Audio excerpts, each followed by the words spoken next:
We have returned from our break that we didn't discuss and that we didn't tell anybody was happening. I think Sam and I just decided it was time for a break. It's an extended holiday break.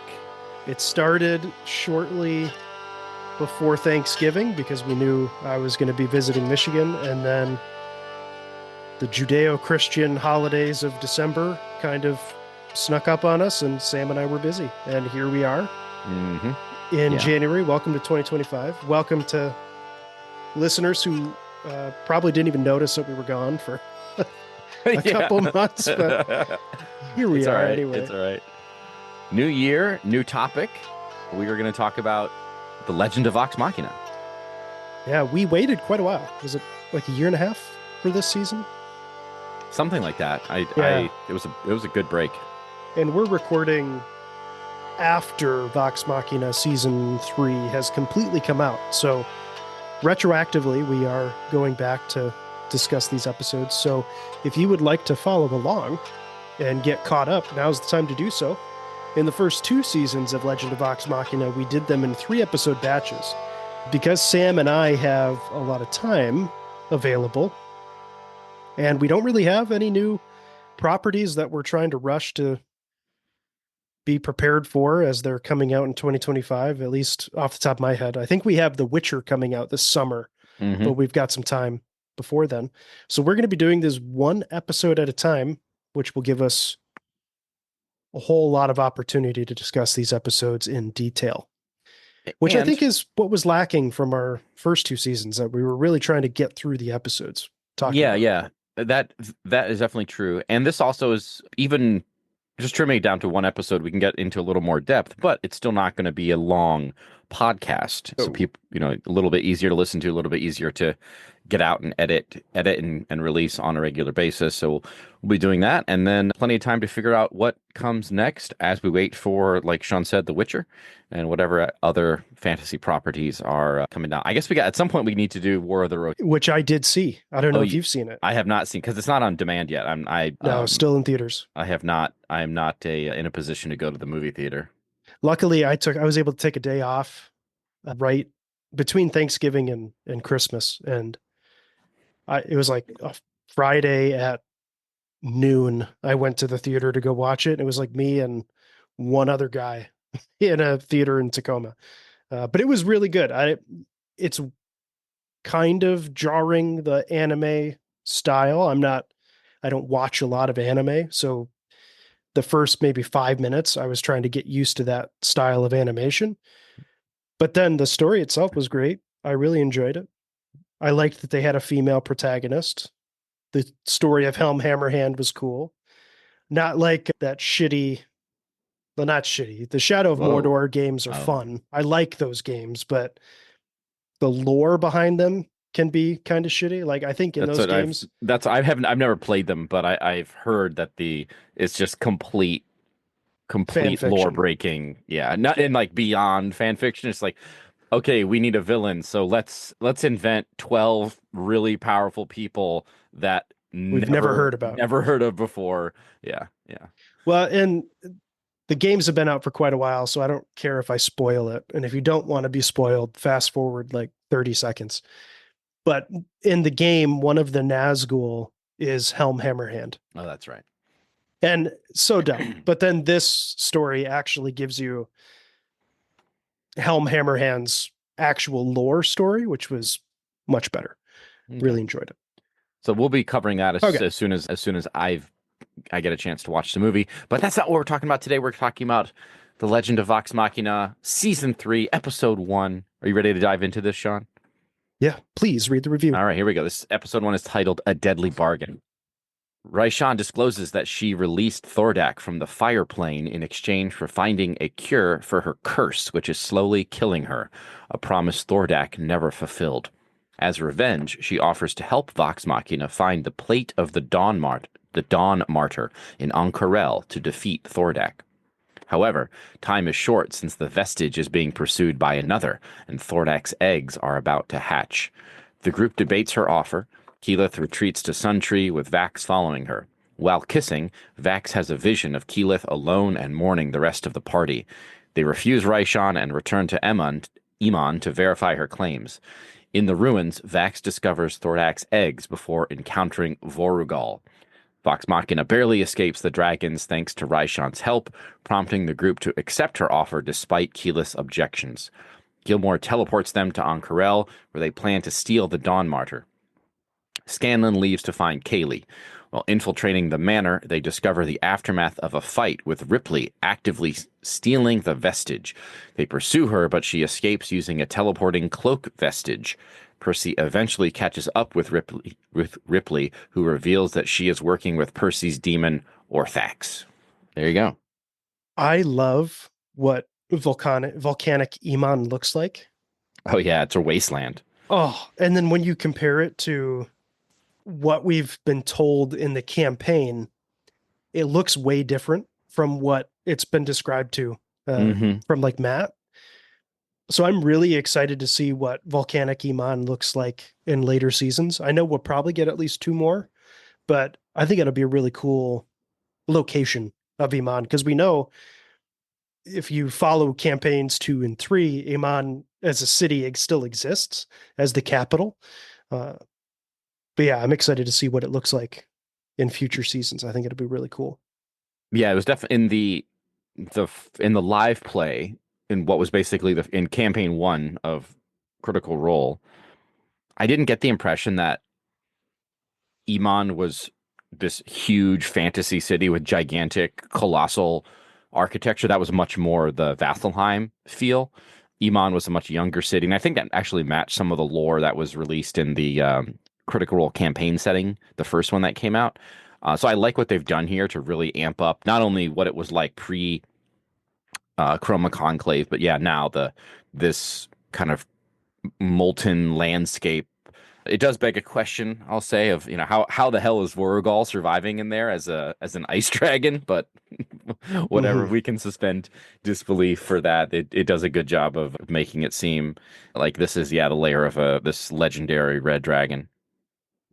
I'm also beginning to have complicated, like the first 2 seasons, and maybe the television show wasn't as different from the campaign in the first 2 seasons, but with season 3, I'm really beginning to struggle with the differences between the two. It doesn't seem as straightforward as it used to with the first 2 seasons. I know in particular in this episode, I was having doubts on if Thordak's main threat was his offspring in the campaign. Yeah, that's a good point. I don't even remember offspring being part of the story in the campaign itself. It was mentioned. It was mentioned as a kind of an afterthought in either the episode where, I mean, and spoiler alert for a live play that was 10 years ago. I think it was an afterthought that came up in the episode where they killed Thordak, or they were kind of like the aftermath of bringing down the Chroma Conclave, where they found some eggs, but it was never this Seems like threat. the threat. Yeah, which I like it because it's kind of a ticking clock aspect of like, oh, these eggs are going to hatch, and then they're going to be, unstoppable, which it does increase the urgency. Like you need to track down these vestiges. You can't just wait around, take your sweet time on it. But, Thordak is enough of a threat already, along with the other 2 dragons, where it's like, okay, so now there's even more dragons. Yeah, it's a departure, but I think they were established in the lore, but just they were not nearly as central. And that very well could have been one of those dangers that the party just didn't know about in the campaign, like so happens with D&D. Like my players in the campaign that I'm running, there's things that they haven't discovered yet, and there's things they might not discover, and then could become a problem down the road. But yeah, that concept though is, now that I've watched all of season 3, there's a handful of times where I've gone, I don't really remember it happening that way, or I don't remember that existing in the campaign, but that was just one of those things.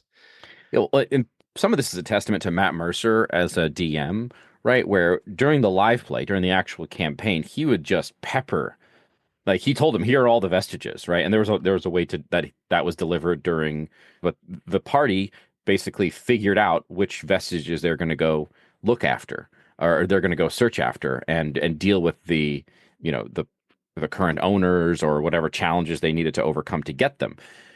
But it wasn't plotted out in a series Mhm. of in a dramatic manner. And like the party, the group, the cast figured out ways to make things fun, and like the Chroma Conclave stuff was super compelling, really good story play. But that was a lot of like what they were doing with their improv and with their personal interactions, but reacting to the things that Matt gave them in real time. So I understand that they are making deviations, right? Like we talked before we hit record that the Plate of the Dawn Martyr was actually one of the last vestiges that they went after. And what brought them to Ank'Harel was going after Cabal's ruin, and then they immediately continue this pursuit of Ripley. They don't go to the Hells. Yeah. Yeah, they don't do that immediately. Their interaction with Jaman Sa'ord was different, but I didn't mind the deviations. So like the things that they're doing, I get it. They need to make changes to make it fit a linear structure for episodes and then structure for the season. But at the end of the day, like the conflict is still them with the dragons and it's Yeah. big, Conflict's still the fetch quest. conflict. And the show still has the same feel that the Hmm. campaign had, which is also really important. And yeah, the changes that they make to make it a 30-minute episodic show were necessary. And I think we talked about that from even before season one was released, that that was going to be a necessary thing to do. But no matter what, I'm impressed through three seasons that the show still feels like Critical Role, like Vox Hmm. Machina, which is a testament to them as writers and Titmouse and all the different production people who are on it. Agreed. Switching to Thordak himself. Hmm. And this is kind of like rounds out, unless there's anything you want to talk about with Raishan and the deal that they make with her and or don't make with her and all of that. Two things about Thordak I really like. The warm-up flames along his neck when he's Oh getting ready yeah, to that do was one a. of those like big, like it looks like a car engine kind of. Hmm. Hmm.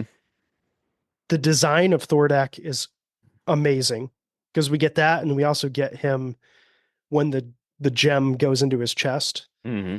and he like grows like twice the size. Just his animation is awesome. And he seems way more unhinged in this show than he did in the campaign. Do you get that? That he seems just more Oh, like he's lost his mind? yeah, and I think some of that is because in the campaign we didn't really have any opportunity to just have a scene with Thordak or have a scene with Thordak and the his other dragon cohorts. It was only ever through the lens of things that we were told about him or the conflict with the party. I don't there may have been one or two occasions where they were, scrying or spying on Thordak and he was, having these scenes, but we have a number of extended Thordak centered scenes, which it's a that's one of the fun things about D&D, especially playing D&D at a kind of higher level, a little bit more sophisticated approach, is you flesh out your villains and you give them real motivations instead of just, oh, it's an evil character, so it's going to do evil things. And, they even kind of played off that a little bit with the, Thordak getting gold or whatever it was. He's like, oh, because he's greedy, which is like, that's kind of the lore like the base lore version of a dragon. It's like, oh, they're really greedy. That's why they like gold. Mm-hmm. It's like, no, it's this other reason, which he's having kids. He's deranged, but he has these kids. It's like, oh, that is a complicated villain. I'm not entirely sympathetic. Right, like I understand his motivations. I'm not sympathetic to them, but it's a little bit deeper than just, hey, this is an evil dragon. You got to go kill it because you got to go kill it. Yeah, 100%. Is there anything else you wanted to talk about with Whitestone, Raishan? I think Um, the only other big thing is the group not, well, I guess they listen to Keyleth, but part of the problem with Keyleth is at least her opinion in this yeah, episode.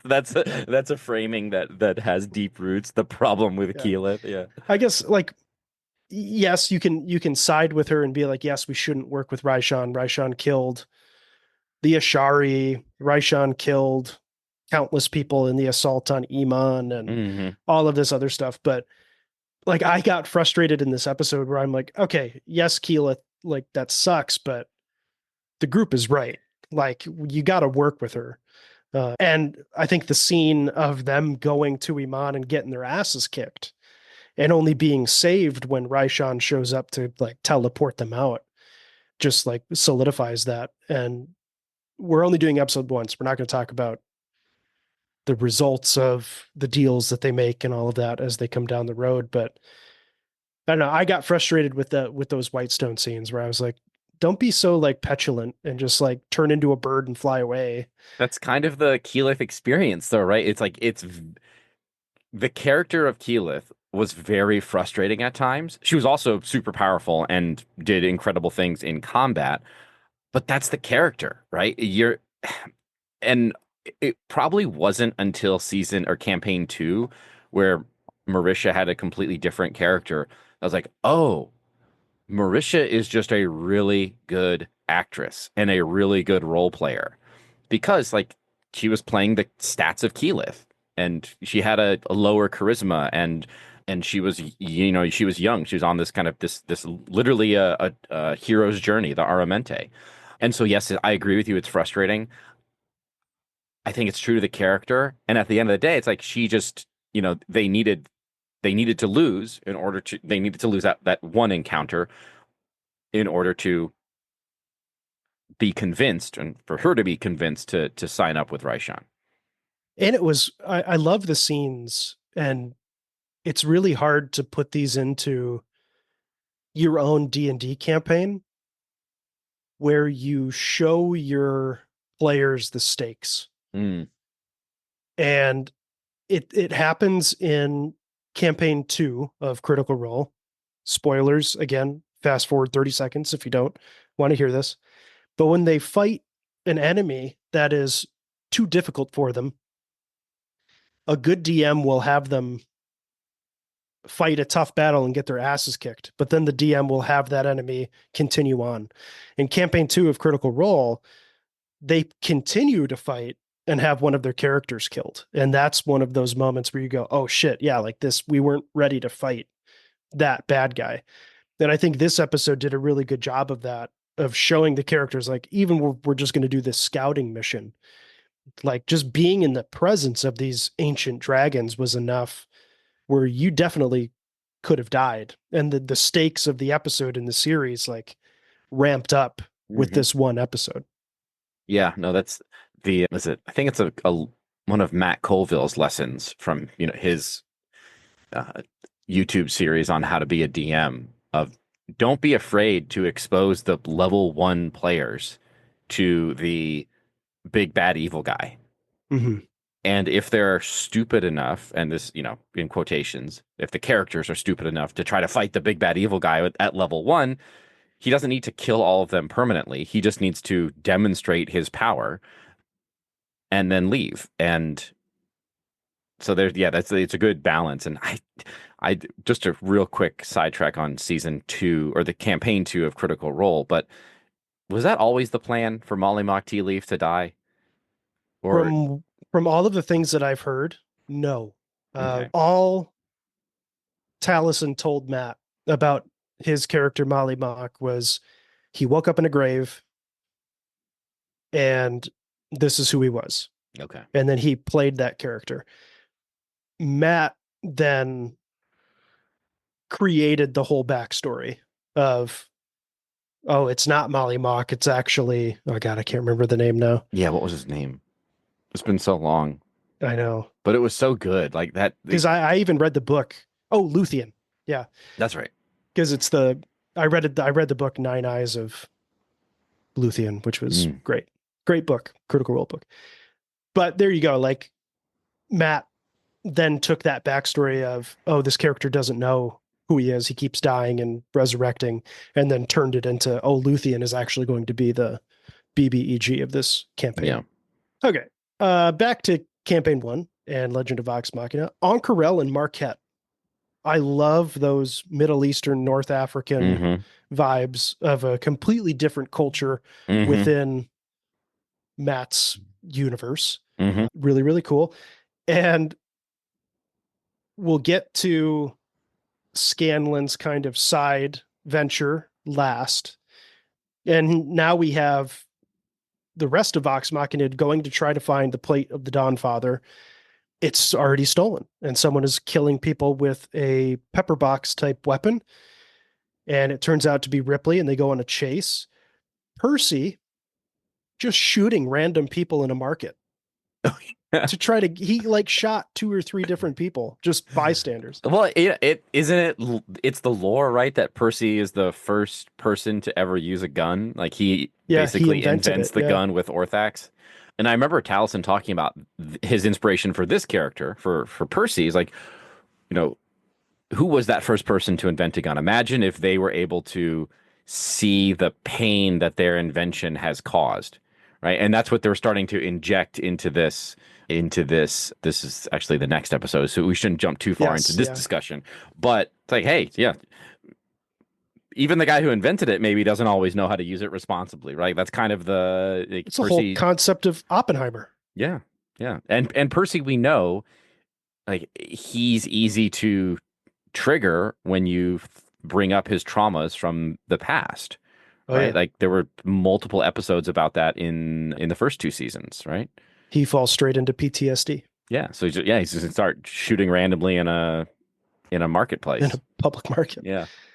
Anything else you want to say about Ank'Ral Marquette before we talk about Scanlan? Because that's the last big thing that I have in my notes. Uh, Otherwise, it's cool to see Gilmore. Gilmore says this is where he's from.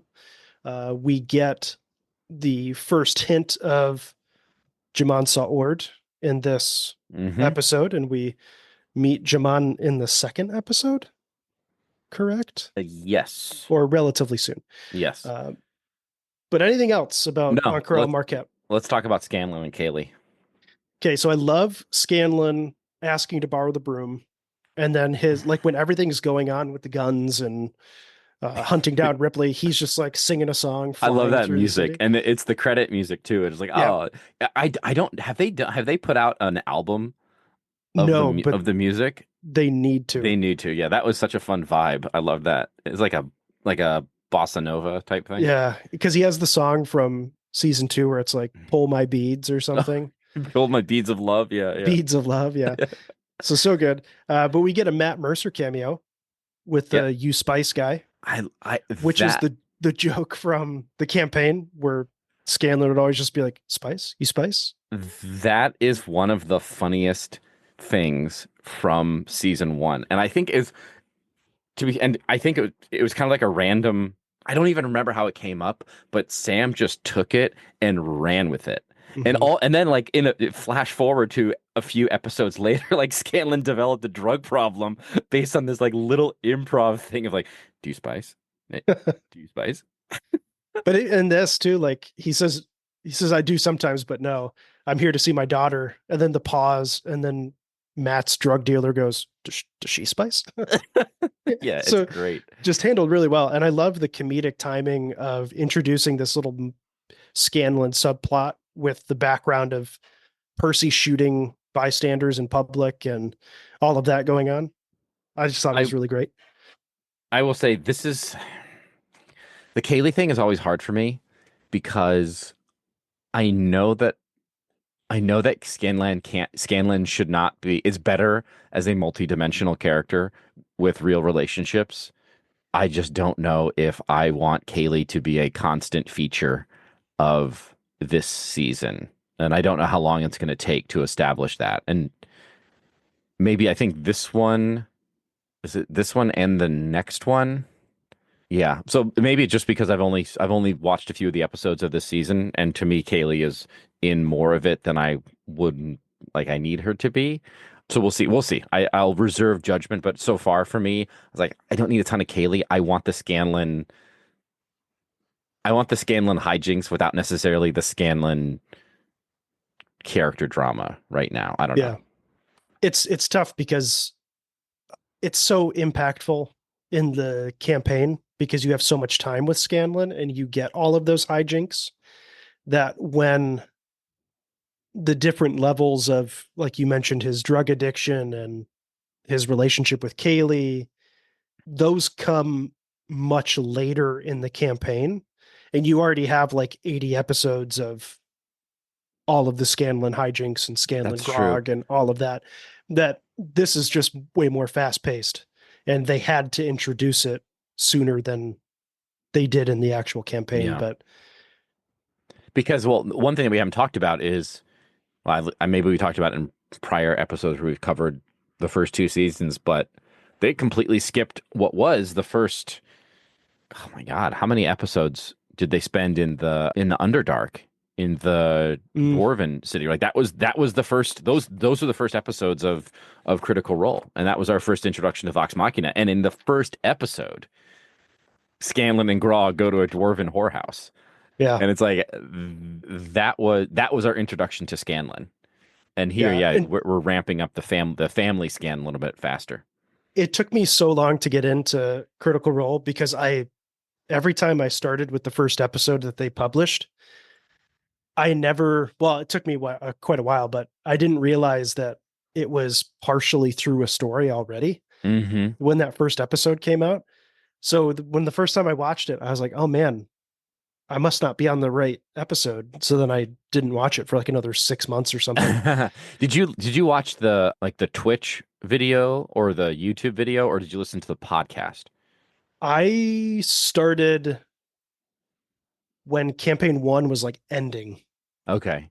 So it was all on YouTube by the time Okay. I started watching. So Okay. that's what I started with. Yeah, all the way Well, back then. well, I remember so that I was similar. I think it was relatively soon after I started listening. Then I saw stuff on social media. It's like, oh, they're fighting Vecna. Like what? But then I realized, like, oh yeah, started looking at the dates. It's like I'm way behind, so I got to like Yeah. watch 4 episodes a week to catch up, which I did back when I had 12 hours of time to listen to a podcast a week. But Or when I had a job that I could listen to a podcast while I or was that, working. yeah, Yeah. yeah. I was doing a lot of gardening at that time, just like with spending a lot of time with Critical Role and Vox Machina. But the yeah, that first episode, the sound is bad. I listened to it as a podcast. That's how I found it first. Like the sound was bad. Not bad. It's like it was hard to hear exactly what they're talking about. Hmm. The sound effects were overbalanced. And I was like, yeah, who are these people? Like they know each other really well, but I have no idea who they are. But like they got me, and I figured it out. And Yeah. yeah, And look where we are now. here we are. The last thing for episode one of season three, rest in peace, Lance Reddick. Yeah, that was sad to see. Yeah. Luckily, I mean, we'll talk about the season finale and his character of Thordak, but he did really well. And it's a very, very good character to kind of go off on. Yeah. Any last things on episode one? Nope. Sorry for the break, everybody. People who were waiting. I don't know how many people out there are refreshing their podcast feeds looking for episodes that didn't drop, but here we are. Sean, it's good to see you again after break. Turns out we needed a break and we didn't even know it, but here we Yeah, are. yeah. It was good. It was a lot of, holidays, there's a lot of travel. We had daycare closures, we had illness, we had kind of burnout at work from, end of the year trying to just get things done before things shut down. And so I think it was a necessary break, but yeah, I'm looking forward to it as we pick things back up with Critical Role. That was episode 101 of Elves, Rings, and Nerdy Things. 201. No, 101. No? Yeah, Oh. 101. Okay. Because man, did you just envision another 100 episodes? Maybe my Google Drive, I was looking at the wrong folder or something like that. Okay. Yeah, sorry. This is episode 101. Yes, this is definitely episode 101 of Elves, Rings, and Nerdy Things. We will be back next week with 102 and episode 2 of season 3 of Legend of Vox Machina. Bye, everybody.